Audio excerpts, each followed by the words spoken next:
Whakalawhalahi atu hane e te wala tala tutupu ke lata mai a whiwhinei.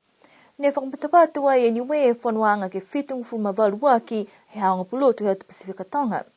Kua kamata e wangalele ke waki he e New Zealand ke whahi tapunei. Hahai e te manatu tupe tupe ke he taha matakawi ne kua whakaongai e te tangata mo tolo e tō wewe. Mai tau se e te whakakuanga ke lata mai ononuanga ke tō mahakese mai tau koloanga hoa lima. Kua hoko mai whalua tau ririfu ke lata mo e whanuanga lahi he aonga pulotu he autu Pasifika Tonga kua USB Council. Kua whanuanga e USB Council ke whitungu fuma waluaki ne kua whakamatapatu ai ki niwe. Kua tau whanuanga nei wha mahani ke whakahoko langa ua he tau. Taha ke mahina ha me, mai taha ke mahina ha November. Kua whamahani he talahau mai kua whanuanga ke mahina ha me, ne kua whakahoko ai ke taha he tau motu mai he tau motu ne hong whamaua ne kua matutaki atu ai ke he USB. Ke he tau ka mole ne kua tuku atu ai he iki pule ko pokatoa sipeli e mana kua haniwe ke whakamatapa atu ai e whanuanga lahi nei mo e kua whakamori ai e tau mana kua ia ke whahi tapu nei. Mai longa whakalahi kua whanuanga tokolunga nei ke whakatutala e tau whakaluanga ke lata mai ang pulotu ke mo wai fo ke tau hokotaki mo e whakatutala atu ai ke taha ke lutulu ne kua langatai atu ke he whakatoka mo e whakahoko e tau whanuanga ki niwe. Hahai ai tau matakupu ki he kehe ni whakatutala ko e ahui ni awhi. Whakatutala i tau hokotaki he Pro-Chancellor pia fuki ni mai. Vice-Chancellor ko ia fuki President USB. Tau mena mitaki me tau challenges ki tau mena ni vai paleko mai ngai ke lata ke whakamitaki e tau ngahua he aonga tokolunga Pasifika. Ke whaka tolomaki ki mua tau pulotu me tau iloilo he tau whanau he tau mutu hongfu maua ne tutaki atu ke he USB ne takai suva. Si hai ai fuki hongfu maua he tau USB campuses ke he tau mutu ngani ha tau tō he mutu nei. Si ole atu ni ke mtulu ke omai ke haonga ke whaonga university e he mutu tau tō.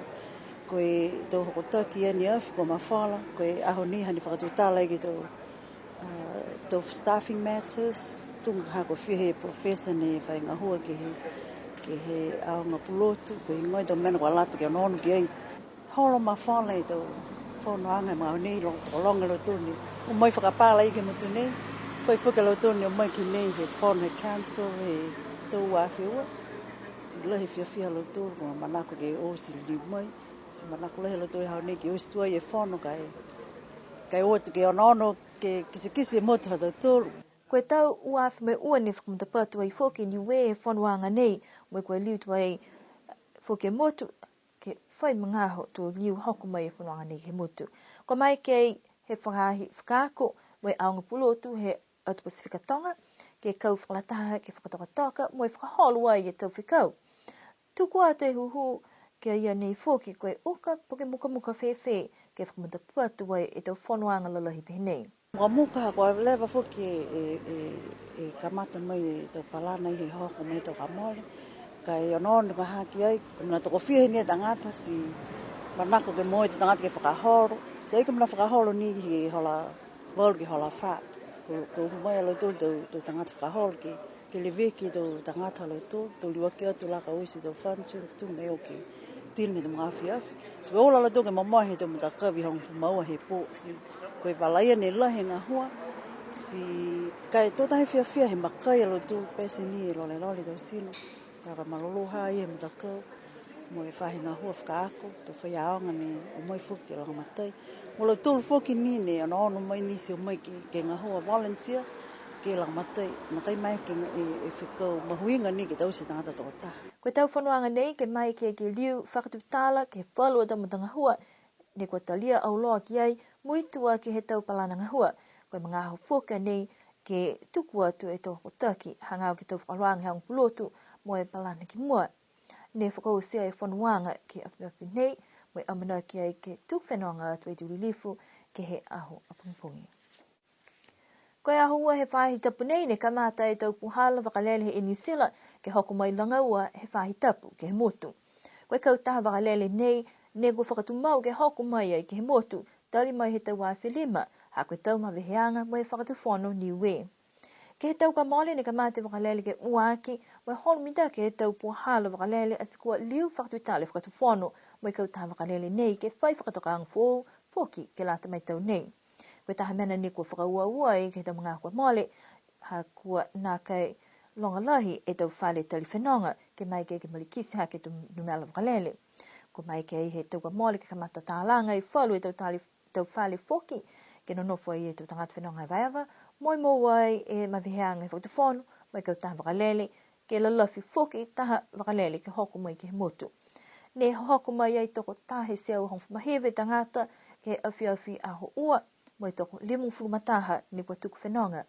Amana ke malikisi hake tau numela nei, kai ke kua whakaonga ai, e tau mga aho kua whawhasi ke matuta ke tau wakalele ke tau aho ua. Koe whakatokaanga ke ua e wakalele ke he tahe whahitapu, tō matuta ki atu ato hoku atu ke he aho ua fumaua iau ke topa. Koe taha matakawi lo makasea i toa ni ko pehe mai whalu tangata kua whakaonga whakahanoa moe pulhe noa he whalu tangata mo matakawi toluanga vewe. Kua hauka matakupu nei ke he whonu takitaki maanga hata mgotonga ke he whahinga hua takitakai motu pia fōki mo matakau lau vewe moe kua whiwhili ke pā moe nā kei mahe ke ha tangata ke hua tuki ai. Ai mai ke tangata ke utaha vewe ke toro ke taha mena me taha whanua halo tūrua. Tau ka ina. Koe ka kano ni ki reweki. He motu mai he tau vewe kona me tau me ota i motu.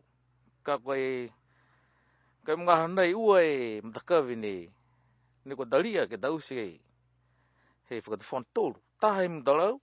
Kua tauwhitua e rua vewe i mdalau. Ka kano ha koe taha e whare ne tātai rahi atu ki ai. He hokotaki mai he whono takitaki maanga mdalau. So ka hokotwa e tausianga ia tauwhi rua vewe ia. Whakairoa mai he uru whakatono e whahenga hua takitakai motu. Koe rua vewe ni himwe ne hata aina ki ai tau tangata he motu ko makato i arofi. Mai rua vewe vai ia. Ua ne rua vewe he mga hanei ne hata aina ke tātu e tau vewe ki ai. Kai hahai ai e whakatokatoka anga he mga hanei ke he tau vewe hani we. Whita tunga e ne ngā hua ki ai ke tukutuku whakahanga tau prestiki, ke vehe whakahanga tau whangawewe ke he kehe. Mai tuku ai ke mou ai tose rahi vewe ka toi. Mai a kohe rotu ka ina. Ke uta he whaone whailau e kau taha rau vewe. Ke tau rau vewe nei. Taha rāma tuku whono. Ke puipuia ki fōki e whanua nei he mga honei. Koe hūpure noa mā koe ki ai. Koe e nei he rāma tuku whono haka mā māng he mga honei. Kai ka kua maua koe kua hūpure noa mai ki ai. Ta tāranga kai hoko takia. Ha kua hua koe. Me ai whai roa anga. Ai whi mā māng kua hūpure noa koe ki whanu ki uta hawa. Ha tau vewe ki lota he whanua nei. Whakausianga ia tala hau he takitaki whono he hamaturu ha whono takitaki maanga. Ki hokotaki. Ke tangata ka maua he whanua nei. Whakakisi mana atua i e takitaki matakau lau vewe he motu mpehe, koe tolu ni e matakawi ni kua whakataka mai toluanga tau vewe he motu. Koe tamatakawi vai ia, taki makato, mai tamatakawi mtalau. Ke mga ahu nei kua tauwhi mai pā fuk e matakawi i mtalau. Koe pehe mai ka eke kua whai tangata, kua moua, kua whakaonga e tamatakawi nei mo tolu e tau vewe, amanaki ke tai te hokotaki me tuku atu ke whakawhirianga. Koe matakupu ke tau vewe, kua levelahi ni e lali ke whai tau sianga, moe amanaki fuki he mga aho nei, ke whakaoho he tau tangata, ke vewe he tau wahenga vewe ke he kehe, moe whakatoka pawaki e tau wahu ke mai ke luturu, e mtakau lau vewe ke watu ke oko, moe tau mai. Talahau mai he mtakau lau vewe kua lata he tau tangata usi he motu, ke kau whakalataha ke whakamea, moe lewe ke motu, ke tu mau e talahauanga, koe motu mea ke mai ke nonofo, fia e tau tangata. Kua tolo atu ai tau tangata ngā hua 5 ke lata moe whalo tau whakakuanga ke hau niafi ke lata manonuanga ke tau make se mai tau koloa halu tolu.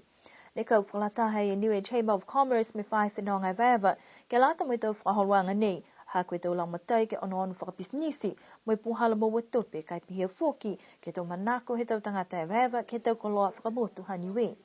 Ko ta whahi ni ko anon whakalahi whakatupwhanu ki ai, ke lata mo te whakalaula hiang he te puhala mo watope he koutu, mo ta he te puhala ia, ko te whahi te whenonga e vaeva. Ha kua lahi o mo ianga ke lata mo whahi whenonga e vaeva, ko kumi whoki ko hingoa e tau koloa, ni ko mana ko lahi te tangata ki ai, mo te puhala ke tā langi te koloa whakamahino ke manako ke mo e te tupe.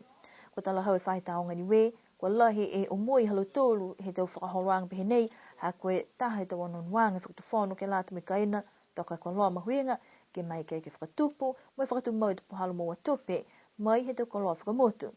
Kai haha iei whoki te manatu, whoki te manako he whahinga hua, ke nā kai molea tau anonuanga ke tau tupe, kai manatu whakahokolo, whoki ke le wikianga he tau koloa, whoki tau taonga he motu. Koe tahania mena nei ni kua lata ke whakatutala, whakalulahi ki ai. Whakausi mai na hea e hata tolu e tau wala tala tutupu ke lata mea whiawhinei pia whoki mai whaitapu nei, a mana ki whiawhea penei whoki ke whaitapu ka hau. Ai kia munui ni uki wahatapu ni hanga o tiki ai, o ni mwhoki whala to whiaua sipote po ke tau kiriki ke tau whiwhine ni kua whakamau ke whakahokua e he uki wahatapu nei po ke hawha iumu, ai ni mwhoki e ta whakaluanga he whaingoa leo ke o hui ai ke mga punga. Nono wha, nene po tolidi wa tolu ke whiawhea.